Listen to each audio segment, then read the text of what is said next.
When discussing the history of Rome, it's only natural to come across a handful of points at which things seem to go very wrong. War here, plague there, civil war over here, another general marches his army on Rome, and after a certain point it doesn't even register. But these are all fairly momentary crises. A bad time, to be sure, but ultimately a self-contained catastrophe. Yet there is one truly abysmal chapter in Roman history that takes the cake. A quintuple-barrel calamity for the ages. And no, I'm not talking about the Byzantines because I am not looking to cry today. I'm talking about the crisis of the 3rd century, which, by every reasonable prediction, should have destroyed everything.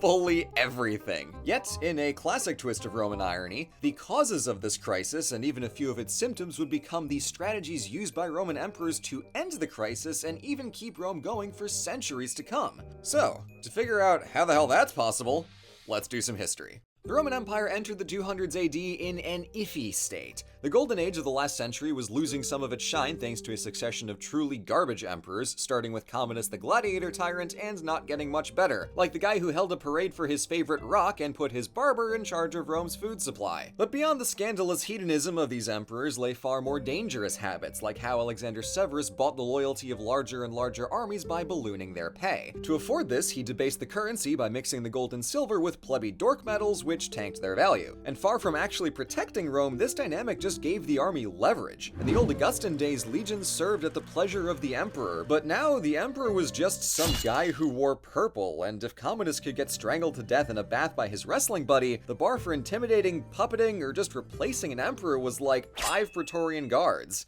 But then whomst to replace him with? Why, one of the generals, of course. And this was the same basic trick that Sulla and Caesar had pulled, but it saved the legwork of marching an army on Rome. Efficiency. So in the 50 years since the first guy got axed, over 20 such barracks emperors took their brief turn at the top. These guys weren't the most legitimate, since they conspicuously weren't the children or legal heirs of the previous emperor, but hey, you're the emperor! Never mind that another general 2 provinces over is taking notes on how you got to that point, you'll be fine!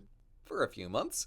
All it took was some general beating up some Goths for their soldiers to say, "Great job, you should be the emperor," and then they get ideas and suddenly there's a mini civil war to sort out. And all this squabbling left the door wide open for Rome's rivals beyond the frontier to come right on in. Which frontier, you may ask? Good question. All of them. In the good old days, Germania was the primary ouch zone, but now the entire north was subject to incursions, from the Rhine all the way across the Danube, with fun new friends like Franks, Marcomanni, Goths, and plenty others. Some of these migrations were simply people looking for new lands to settle, while others were significantly more forceful. Terrifyingly, they also sailed down the Atlantic coast and into the eastern seas, striking as far as Athens in 267. The Roman army was good, but it wasn't that good. When an emperor focused on one area, another was left wide open, but when the emperor tried to delegate, he might find his trusty generals scheming for that big promotion. Meanwhile, the eastern frontier was also a nightmare. The Parthians had been a sore spot for Rome since Moneybags Crassus was defeated and taxidermied with gold back in 53 BC, but Parthia rarely went on the offensive. They were just hard to conquer, so all of Rome's failed campaigns were essentially self-inflicted. However, the newly formed Sassanid Persian Empire, which took their place in the 220s, was far better organized and much more of an outward threat. In the 250s, King Shapur I pushed into Armenia, Roman Mesopotamia, and briefly into the Levant. The Sassanid menace would become a running theme for the next few centuries, but it came out of the gate real fast in the mid-200s. In 260, they captured Emperor Valerian in battle, whereafter the king used him as a footstool, as if being the emperor wasn't bad enough already. But let's not limit our sample size. It was miserable to be any kind of Roman nowadays. We've got coins getting debased throughout the century to bribe the army, trade routes constantly disrupted by war, and entire regions being destroyed by invasions and counterattacks. Plus, a plague in the 250s killed thousands a day in Rome and whittled cities like Alexandria down to half, which in turn drastically reduced the labor force available to farm and fight, resulting in widespread food and soldier shortages.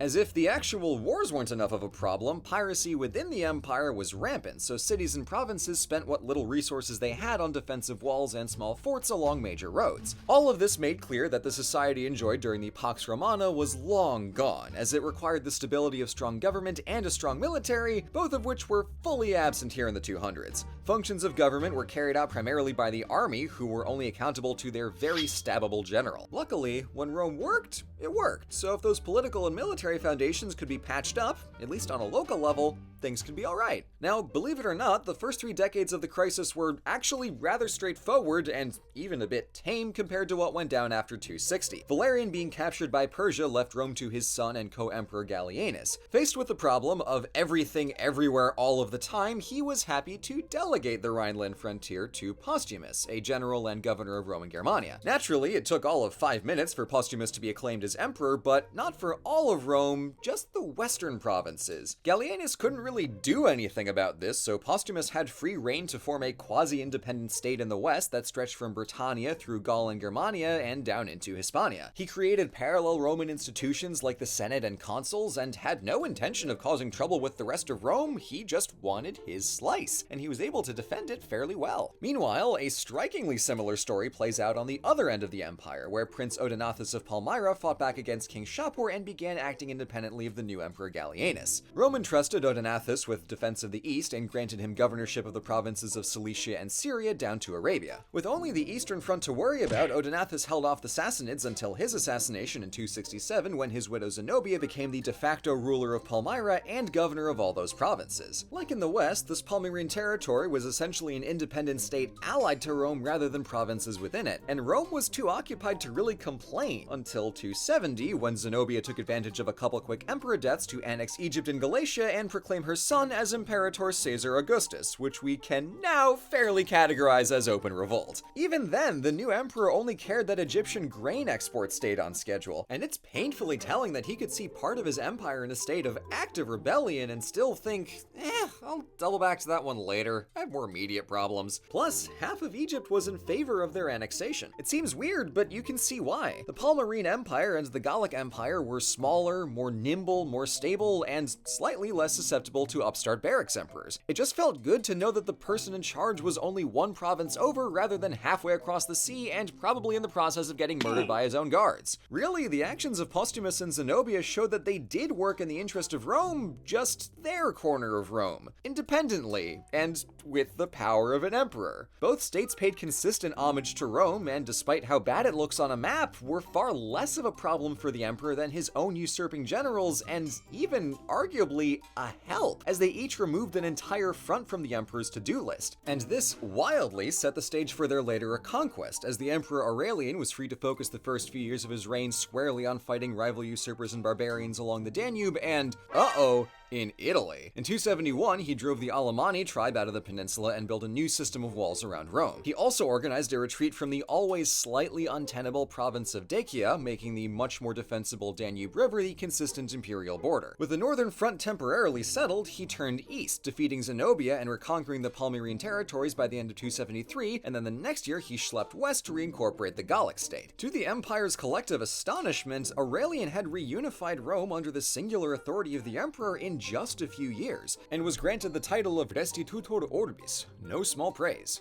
With the world restored, he turned his focus to reform of the state, but we're not out of the woods yet because Aurelian got murdered by his own troops. In the decade following, things were definitely better, but still kinda crap, with uncomfortably squishy emperors, a non-functioning economy, and more Frankish invasions in the 470s. But more people presented a new opportunity, and Rome essentially employed them in the reconstruction of devastated cities and farmland in exchange for letting them stay. This practice becomes quite a big deal in later centuries. So in the 250s and 60s, the empire spiraled out of control, and the 270s saw big progress, but the 280s and 90s are when Roman authority finally came back, during the reign and reforms of Diocletian. After his acclamation as emperor in 284, he issued more stable currency, firmly separated military and civil leadership to stop the army muscling in on the state, and moved the seat of government north to Mediolanum, where he could better oversee the front. Further, he delegated regional authority to his most capable officers and made his general Maximian co-emperor in 286. Two emperors wasn't a new idea, but by placing Maximian in charge of the west, west and Diocletian taking the east, this arrangement looked awfully similar to the business with Gaul and Palmyra, except this time it was intentional and formalized by intermarrying the families, which also created a line of legitimate succession. In 293, he expanded this setup by adding 2 junior co-emperors known as Caesars to support the 2 senior Augusti. This tetrarchy kept Diocletian firmly at the top, but each emperor had regional autonomy. By recognizing that Rome tended to split along geographic fault lines, Diocletian's diet federalism turned a perennial problem into a stabilizing strength. He also snuffed the threat of civil wars by cutting all the provinces in half, so each of the 100 governors had a clearer responsibility and less power to stand up against his local tetrarch. He also grouped these new small provinces into 12 regional dioceses to really layer the strata onto government. So in an insanely trolly twist of fate, the Gallic and Palmyrene breakaway empires were a trial run of what Diocletian would make official policy. Rome was too fragile for one emperor, so take it in parts.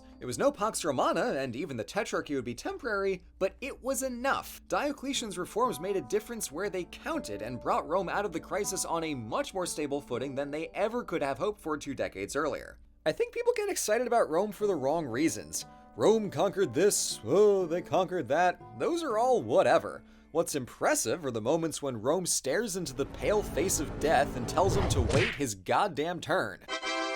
Because no civilization could veto their own demise quite like Rome, and there's no greater refusal than the crisis of the 3rd century. To suffer 5 chaotic decades, but then learn from chaos itself to adapt the empire and come out on top. Rome would die, but not yet. Thank you for watching. I was expecting this episode to be a complete slapstick tragedy, but it surprised me with how much analysis there was to do. I like to think that I am perhaps a slightly more respectable historian than I was when I compared Diocletian's overhaul of the Roman state to, flex tape. See you in the next episode.